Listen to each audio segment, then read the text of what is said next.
Y bueno, de lo que se haya perdido de la conferencia anterior se puede volver a hablar si tú lo sugieres. No sé qué tema podrá Sí, ser. de repente, o sea, yo quisiera como hacerle, como la otra vez, tres preguntas y que la gente que quiera preguntar se sienta libre de preguntar. Claro, yo hice más o menos una lista de los orígenes, como tú me preguntaste, ¿no? Sí. Bueno, maestro. Eh, Como hablamos la semana pasada, usted nos, bueno, nos contó a todos como lo difícil que fue su primer acercamiento a la lotería, porque no sabía bien qué, ¿cómo se dice?, qué máquinas comprar, no tenía mucho, como muchas pistas, digamos. Entonces, bueno, luego que lo logró y que ya pudo hacer sus clarinetes, mi pregunta, o sea, lo que yo había pensado en preguntarle, ¿quiénes fueron las personas que creyeron en este proyecto de Rosy Clarinete? Clarinete Rosy. Si nos puede Claro, contar un poco de eso. claro, sí, cómo no. Cuando yo renuncié a la Filarmónica y di el gran salto al vacío, todo el mundo dijo que estaba loco, porque yo tenía un puesto muy estable, era principal clarinetista de la Filarmónica de Santiago, llevaba 5 años ahí, estaba muy bien pago, debo decirlo, pero bueno, fue una decisión, ¿qué quiero ser yo en mi vida? Y yo tenía siempre digamos, la imagen de un querido amigo, Tomás T. Howard, que esto lo conté la vez pasada, un gran violista argentino con quien yo tocaba tríos. Eh, y Tomás no quería tocar en orquestas grandes. Toda su actividad era tocar música de cámara, una muy pequeña orquesta que era la Camerata Bariloche, de excelentísimo nivel, giras internacionales, y luego él era un solista, entonces se presentaba como solista con orquestas de todo el mundo. Y ese de alguna manera era mi ideal. Entonces yo pensé, si sigo en la filarmónica, nunca voy a poder hacer eso. Pero estaba el otro problema, siendo clarinetista, no es tan fácil ser un freelance como un instrumentista de cuerda. Mm. Siendo clarinetista es más difícil porque casi no existen, son muy pocos los solistas de clarinete internacionales y menos en esa época, casi no había, eran poquísimos. Bueno, entonces ahí fue cuando decidí que mi plan sería, por un lado, el taller, ¿no es cierto? Como un taller experimental para tratar de fabricar un mejor clarinete, y por otro lado, una carrera que yo tenía que construir como maestro y como solista. ¿Eh? Y la verdad que tenía toda la energía del mundo en ese momento. Entonces, quiso Dios que yo fuera invitado a Venezuela. Ahí entré en contacto directo con el gran maestro José Antonio Abreu, quien me pidió que yo tratara de hacer desde la nada una escuela que sea una escuela nacional unificada de clarinete. Y bueno, ese comienzo fue muy escarpado también porque había muchas opiniones y gente que decía que yo no sabía nada, que todo lo que enseñaba estaba mal, etcétera. Siempre hay toda esa parte negativa. Pero tuve la suerte de tener alumnos muy destacados. El primero de ellos fue Valdemar Rodríguez.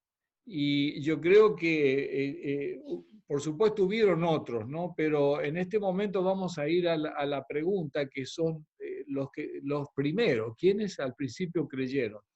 Bueno, Valdemar fue uno de los que creyeron. ¿Eh? Entonces él comenzó a tocar con clarinetes Rossi y pronto llegó a convertirse en el clarinetista principal de la orquesta Simón Bolívar, que era conducida por el propio maestro Abreu en esos momentos. Ahora, por supuesto, hay que decir que después de Valdemar vinieron todos sus alumnos. ¿Por qué? Porque Valdemar al mismo tiempo se dedicó a difundir esta escuela. ¿eh? Y yo también seguí yendo a Venezuela durante un periodo de 38 años. Es increíble, ¿no? 38 años como profesor visitante en Venezuela, y todo esto gracias a que los venezolanos creyeron en mi escuela, creyeron en mi trabajo y me dieron amplias oportunidades de tocar todo el repertorio con la Simón Bolívar, de estrenar conciertos que fueron escritos. En fin, fue un periodo maravilloso cuyos recuerdos yo siempre voy a atesorar. Ahora bien, es difícil poner todo esto en contexto. Venezuela, 38 años, Valdemar Rodríguez, la figura inicial, ¿no? Pero paralelamente habían otros. Por ejemplo, al mismo tiempo que yo iba y venía a Venezuela, eh, Carlos Céspedes, que ya era un profesional en Argentina, él gastaba todo su dinero en venir a estudiar a Chile. Nunca tuvo becas ni nada por el estilo, fue toda una inversión de él. Él venía a estudiar conmigo regularmente y lo hizo durante muchos años. Y él fue también, igual que Valdemar, de los primeros que quiso tocar con los clarinetes Rossi. Entonces, tengo mucha suerte de que tanto Valdemar como Carlos son dos maestros reconocidos, ¿no es cierto? Así Sí. como Carlos también, su actuación en el Teatro Colón, en la orquesta, es todo un privilegio en Argentina. Y bueno, vinieron muchas personas, por nombrar a uno de los que hoy están a bordo, mencionaría de Venezuela a Jorge Montilla, que está enseñando aquí en la Universidad de Iowa, ¿no es cierto? Pero hay muchos nombres, pido disculpas por no nombrar a todos porque la lista es larga. Entonces, habiendo nombrado a Valdemar y a Carlos, debo decir que en 1991 hice mi primer recital en Estados Unidos, y allí estaban presentes todos los clarinetistas más importantes, ¿no? Habían venido todos a ese congreso, y uno de ellos fue Howard Klug. Entonces, en Estados Unidos se integró Howard Klug. Howard Klug, y muy pronto Eli Evan también, ¿no? Eli Evan, que ha venido a Chile varias veces y que es un solista internacional, pues toca en todas partes, y que en este momento ambos son mis colegas aquí en la Universidad de Indiana, ¿no? Maestro, pero perdón, ese recital debe haber sido súper importante porque son como relaciones que perduran hasta hoy. Mira, en ese recital yo hice mi presentación como latinoamericano y toqué todo el repertorio que había grabado en el disco Fantasía Sulamérica, incluidas las piezas de Ateo Ortúa, que justamente conversábamos con David Medina, que esas piezas me sacaron canas verdes porque eran demasiado difíciles y era un tremendo estrés poder tocarlas en público, ¿no? Pero bueno, eh, yo estaba tan asustado por ese recital, como yo sabía que era mi puerta de entrada a Estados Unidos, y estaba tan asustado que pagué el pasaje de mi pianista favorita, de Diana Snyder, y me traje a Diana aquí a Estados Unidos porque era lo único que me daba una seguridad de que el repertorio latinoamericano iba a salir bien. Porque de otra manera tú sabes lo que pasa en los festivales, te asignan un pianista que hace lo mejor que puede con un par de ensayos, pero eso Ay, dista mucho Dios. de lo que ¿Cómo uno olvidarlo? quiere. Sí, claro. Bueno, entonces sí, el recital fue el programa del CD Fantasía Sulamérica y con la misma pianista, con Diana Snyder, ¿no? Y claro, fue un éxito, estábamos muy bien preparados. Diana vino primero a Chile, hicimos una semana de ensayos, o sea, realmente sabíamos que era importante. Y estaban todos, desde Larry Combs a Robert Spring, todos los nombres estaban todos ahí, ¿no? Bueno, pero así fue la entrada, ¿no? Y eso fue junto con una exhibición de los clarinetes Rossi, ¿no? Que había muchos instrumentos de palo rosa, pero todavía el público americano era en esa época muy conservador. Nadie se animaba, nadie sabía que posteriormente, por ejemplo, una figura como Eddie Daniels iba a tocar un clarinete de palo rosa. En ese momento no, ese panorama no existía. El mundo fue de a poco cambiando. Así que bueno, entonces tenemos a los clarinetistas americanos, Howard Klug, Eli Evan, tenemos a Valdemar y sus alumnos, tenemos a Carlos Céspedes, y en Inglaterra tuvimos dos nombres importantes. ¿Por qué? Porque Valdemar tenía tanta admiración que compartíamos. Maestro, tengo que interrumpirlo porque nuestro Sí. invitado ya llegó. Ah, ya vamos con él, déjame dar dos nombres Ya. más. Entonces, Valdemar fue a estudiar con Gervais de Payer. Nosotros le llamábamos de Payer, lo pronunciábamos en francés, pero en Inglaterra es de Payer. Entonces, en ese curso con de Payer quedó sorprendido porque Valdemar tocaba un clarinete de cámara grande, estilo inglés, como el que él tocaba, pero la diferencia es que este estaba hecho en Sudamérica. Y entonces, de alguna manera, eso lo motivó. Y un día yo estaba en mi casa, sonó el teléfono y del otro lado me dicen, habla Gervais de Payer. Yo casi no lo puedo creer. Y la verdad es que de Payer compró un par de clarinetes que tocó hasta el final de su carrera. Y ese fue para mí un tremendo honor. Así que con esto estoy. Bueno, y otra persona también que lo ha respaldado harto es Paquito Rivera, que está aquí con nosotros. Tenemos ese honor, qué increíble. Paquito, bienvenida. Bienvenido, Paquito. Rossi me obligó a comprar los clarinetes. Sí, pero no lo digas, no lo digas. ¿Y cómo fue eso? ¿Cómo se conocieron?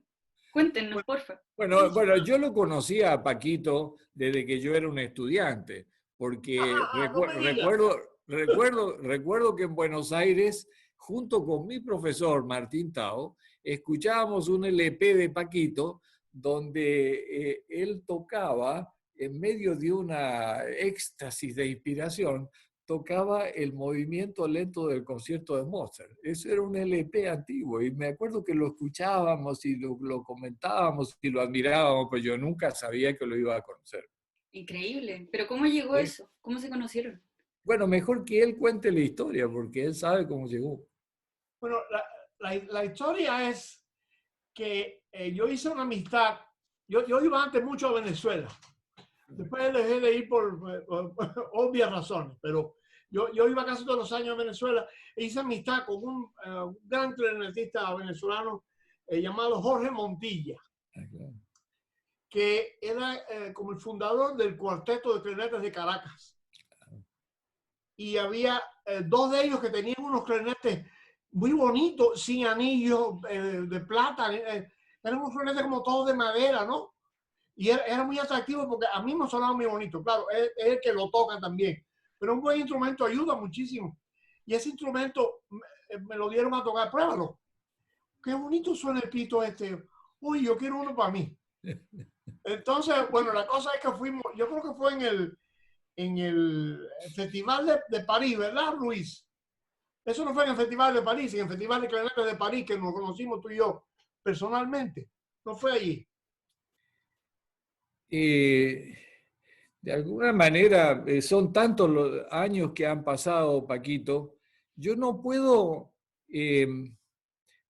recordar si esa fue la primera vez en París o si fue que tú viniste desde Buenos Aires después de haber ido a reparar un clarinete Selmer que tú tenías con González. Ah, sí. Bueno, pero yo creo que eso fue después, que él me dejó unas cañas muy buenas que él tenía y yo le expliqué. Él me habló también de todo el mundo habla de ti, Luis. Tú estás como el arroz blanco, colado en todos lados. Todos los clarinetistas hablan de ti. Sí. Y entonces, bueno, la cosa es que en París yo vi los instrumentos. Yo estuve en París un día porque yo andaba en medio de una gira europea con un grupo maravilloso. Yo tocaba que se llamaba The Caribbean Jazz The Caribbean Jazz Project con Dave Samuel, que en vez de paz descanse.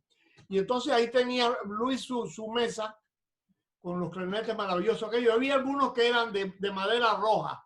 A mí ya eso me llamó la atención. Además de que sonaba muy bonito, la madera roja me gustó mucho.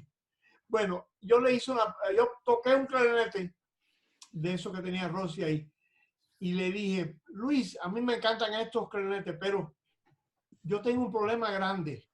Yo aprendí a tocar el clarinete, bueno, todavía estoy aprendiendo, pero bueno, mi papá me enseñó a tocar el clarinete con lo que llaman un full bem, un clarinete completo, con 7 anillos,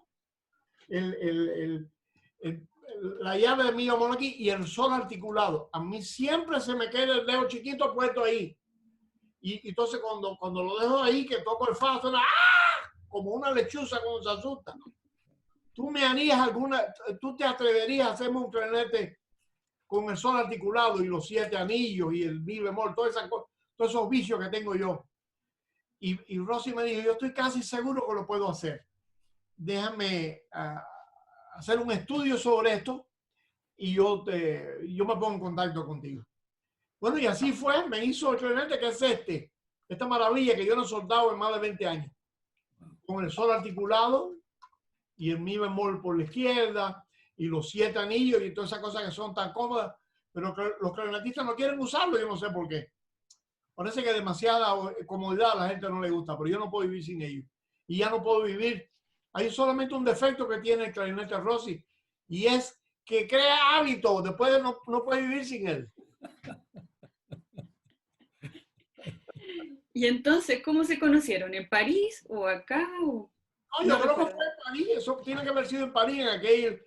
Después no nos separamos todo el tiempo, los clarinetes de Caracas, el cuarteto de clarinetes de Caracas con Montilla y toda aquella gente tan bonita.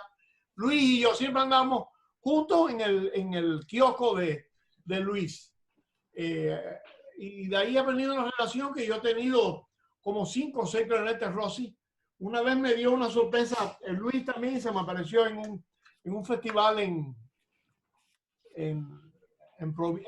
Providencia, en Chile. Un día también. Sí. Fue solamente un día y yo iba con un pianista maravilloso llamado Alon Yahnai, un pianista israelita. Y Rossi se me apareció con un clarinete en do, con este. Y entonces, para tocar papeles de violín y cosas así, ¿no? Y tengo como 5 o 6 Rossi, pero quiero más, cada vez quiero más. Bueno, Paquito, y cuéntenos, ¿por qué quiere más? Porque son instrumentos de distintas maderas. Inclusive tengo un clarinete yo siempre quise, por alguna razón, un capricho, quería un clarinete cubano. Yo nací allí. Y entonces un amigo muy querido, Félix Durán, me trajo la madera que estaba prohibido cortarla y era muy peligroso. Bueno, pero me trajo ese instrumento tiene un misterio. Me trajo la madera cubana y cuando se la llevé a Luis, me dijo, mira, esta madera tiene un problema. Es que tiene nudos y cuando la madera seca, el nudo hace un hueco. Se hace un hueco, se desprende el nudo y entonces vas a tener que tener más dedos para tapar todos los huecos esos. No, qué tristeza. Bueno, pues no quiero clarinete. Me hice un clarinete entonces de una madera costarricense que se llama amaranto. Luis, que después me dijeron, yo estaba tocando con Winston Marsalis ahí en Jazz at Lincoln Center y el que toca el lead alto con ellos, que toca el clarinete, me dijo, eso no es Purple Hardwood. Claro. Digo, sí, ese Purple Hardwood, que se llama Amaranto en español, y se quedó callado un rato y después en el intermedio me dijo, tú no sabes que esa madera es venenosa. Yo, wow, pero yo estoy vivo todavía, lo tengo hace como 2 años. Bueno, el asunto del clarinete cubano es que pasó el tiempo y un día me llama Rossi y dice, oye, de casualidad encontré el palo que trajiste, que Félix trajo de Cuba, lo encontré tirado en un montón de palos ahí que yo estaba buscando. Y la madera ha secado y los nudos no se han caído, la madera está sequita, perfecta para hacer un clarinete cubano. ¿Tú lo quieres? Digo, por supuesto que quiero mi clarinete cubano. Y ahí lo tengo. Tengo como 5 o 6 clarinetes y nada más que una boca. Y no los tocaron toda la vez como Roland Kirk. Ha sido una bendición para mí estos clarinetes. Sí. Sabe, Paquito, que cuando yo recibí la madera, claro, estaba recién cortada y estaba muy húmeda, o sea, tenía mucha agua. Entonces era imposible trabajar eso. Y lo tuvimos ahí archivado, ahí en un costado del taller, durante 7, 8 años. Así Y fue. entonces, claro, por supuesto, la corteza exterior, imagínate, un palo todo arrugado, medio retorcido, no sé, bueno, nos ingeniamos para cortarlo y tomar la parte más recta, ¿no? Y medimos y sí, salía un clarinete. Y la sorpresa fue que cuando lo empezamos a tornear, por debajo de toda esa rusticidad, había una madera muy linda y muy noble, y sana, suficientemente sana. Y bueno, eso era el caoba, ¿no? Tengo entendido que fue un palo de caoba, ¿no? Es caoba que está prohibidísimo cortarla. Claro, claro, O claro. sea, hay que cortarla cada cierto tiempo. Y además, hay una cosa, dice que hay que cortarla cuando está la luna, no sé si llena o vacía o cómo es la cosa. El asunto es que si la cortas fuera de temporada, se Sí. llena de bichos. Uf, Se la comen. O sea, claro. esto es, un instrumento fue una labor peligrosa, como todo lo que pasa en mi país natal. Sí, sí, sí, sí, sí, sí. Ya estamos acostumbrados a esa cosa ahí. Pero tú eres el único clarinetista en el mundo que toca un clarinete de caoba, porque que yo sepa, la caoba jamás se ha usado para la construcción de clarinete. No, y una caoba del Caribe, ¿no? Sí. Una caoba caribeña, pero para mí tiene un valor tremendo porque es del sitio donde yo nací, ¿no? Y pienso que soy la única persona que tiene un clarinete cubano en el mundo. Por lo general los cubanos que tienen es una conga, un par de maracas, un bongo, pero no un clarinete. Claro. ¿Y cómo suena ese clarinete? Ah, fenomenal. Es Rossi. Maravilloso, suena maravilloso, porque yo escuché unas grabaciones que Paquito tiene en YouTube y se lo distingue porque el color de clarinete en ese entonces era un color muy clarito, como un amarillito pálido. Y hay unas versiones con un sonido realmente espectacular. Yo no sé si tú recuerdas el nombre del tema. No, no me acuerdo. Pero me acuerdo, ese instrumento tiene como unas vetas. No tiene un color parejo, sino que tiene como unas vetas. Yo no sé por dónde anda. Es un clarinete muy sui generis. La gente me pregunta, ¿de dónde sacaste eso? Fue Rossi que me hizo esto. Cuando le enseño todas las llaves, una vez le digo a Buddy de Franco, por supuesto, toco 7 llaves, igual que todo el mundo. Buddy, esto que yo toco, y esto otro, tú no lo puedes tocar con tu clarinete. Tiene que ser con un clarinete así, con el solo articulado. Dice, yo no puedo tocarlo con mi clarinete. Digo, no. Dice, bueno, entonces toco otra cosa. Parece como que la gente no se interesa en ese tipo de instrumentos, pero Claro. como dice que el loro viejo no aprende a hablar, pues Rossi tuvo la amabilidad de hacerme no uno, sino 5 o 6 clarinetes con mi solo articulado. Y Sí, sí. yo feliz. Bueno, fue para mí también, Paquito, para mí fue un gran aprendizaje, porque antes de que tú llegaras, yo ni pensaba en incursionar en un teclado tan complejo como ese. Y sin embargo, poco a poco lo experimentamos y descubrimos los trucos. Pero quería contarte algo. También tú fuiste de los primeritos que tuvo un clarinete de Amaranto. Yo había conocido el amaranto en Venezuela, pero en Venezuela le llaman nazareno. Nazareno, sí. Sí, y me lo había mostrado un luthier que se dedicaba a la construcción de instrumentos de cuerda, que el maestro Abreu había traído desde Cremona, Italia. Era un señor de nacionalidad peruano. Y bueno, yo me presenté y él inmediatamente me empezó a mostrar las maderas que había encontrado en Venezuela, y una de ellas era el nazareno. Bueno, posteriormente en los viajes a Costa Rica yo vi que se trataba de la misma madera pero con otro nombre. Y luego la madera que utilizamos llegó desde Bolivia.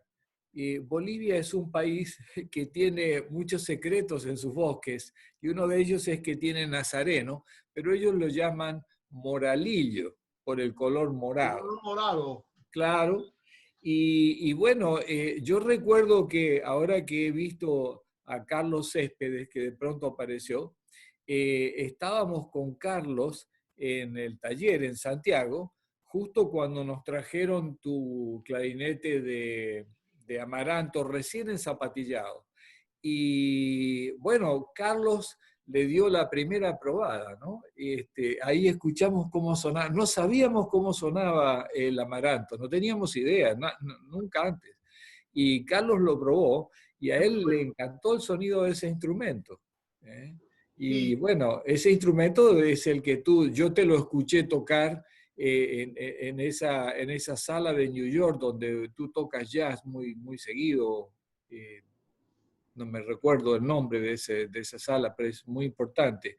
Y me acuerdo que tocaste acompañado por una tremenda banda y sí, y el clarinete de Amaranto se escuchaba hermoso y grande, ¿no? Muy solvente.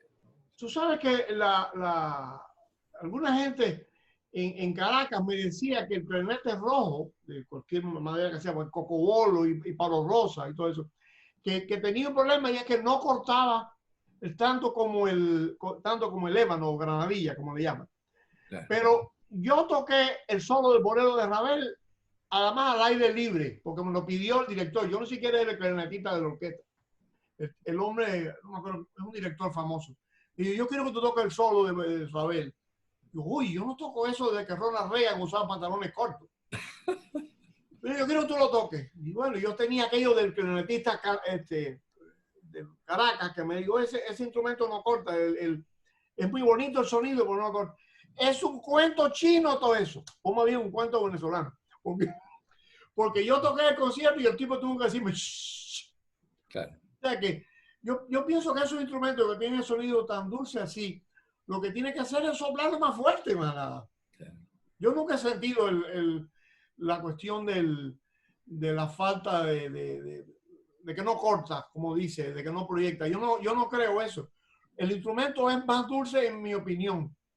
A mí me gusta más el instrumento de madera roja, por muchas razones. Primero porque es muy lindo y después porque creo que es un instrumento más dulce, ¿no? Yo tengo tendencia al sonido demasiado brillante.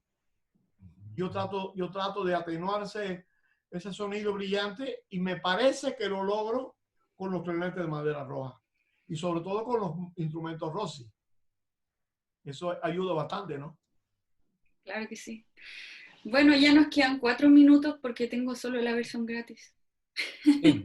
Así que... ¿Y tú dónde estás? ¿En qué país estás tú?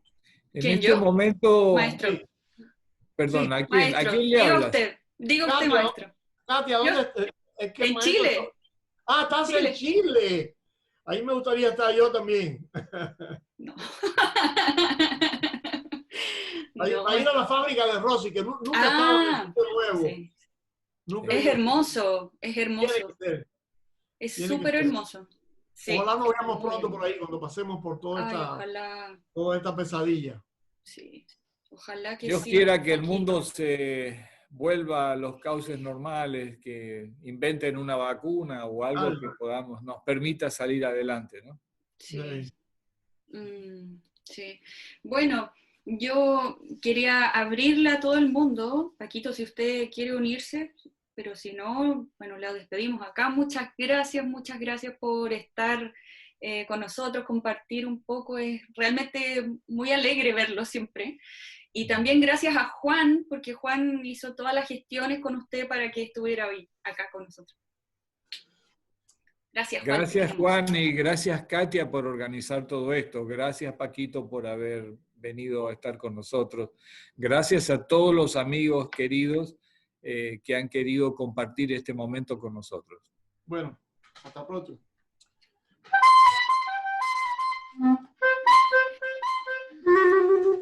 Chao. Chao, Paquito, gracias. Chao. Bueno, como a todos, la semana pasada cuando hicimos esta reunión, a mucha gente quería preguntar cosas y no hubo tiempo, entonces les propongo que cuando se acabe la reunión nos volvamos a conectar todos los que quieran preguntarle cosas al maestro Rossi para que tengan su espacio y puedan preguntar tranquilamente. Ya sea así como estoy hablando yo o por el chat, si no les gusta hablar. Sí, Nicole preguntaba lo mismo que le estaba preguntando a usted. ¿Cuáles son las grabaciones con ese clarinete? Con el amarillo. Es amarillo, ¿no? Ese clarinete que hablaba Paquito. Sí, es un color amarillo clarito que podría ser confundido con el boj, pero todas esas maderas, palos rosas o cualquiera, sufren un proceso de oxidación con el aire y poco a poco se van recubriendo de una pátina que las va poco a poco oscureciendo. Por ejemplo, el cocobolo y el amaranto, que son tan rojos al principio, cuando están recién torneados, poco a poco se van oscureciendo y toman un color como guinda oscuro, ¿no? Uh-huh. Con vino tinto muy pero oscuro. como para reconocer este clarinete, que el clarinete No, cubano, este es el, amarillo, ¿no? el clarinete cubano definitivamente en esas grabaciones que yo vi en YouTube tiene un color amarillo claro, entre amarillo y naranja, digamos, una mezcla así, ¿no? Ya. En cualquier momento se va a cortar y todos podemos reingresar con la misma clave o la misma invitación que tienen. Así que todos invitados para que vuelvan y si quieren preguntar cosas al maestro, está Voy a disponible. preparar un café y regreso. Listo.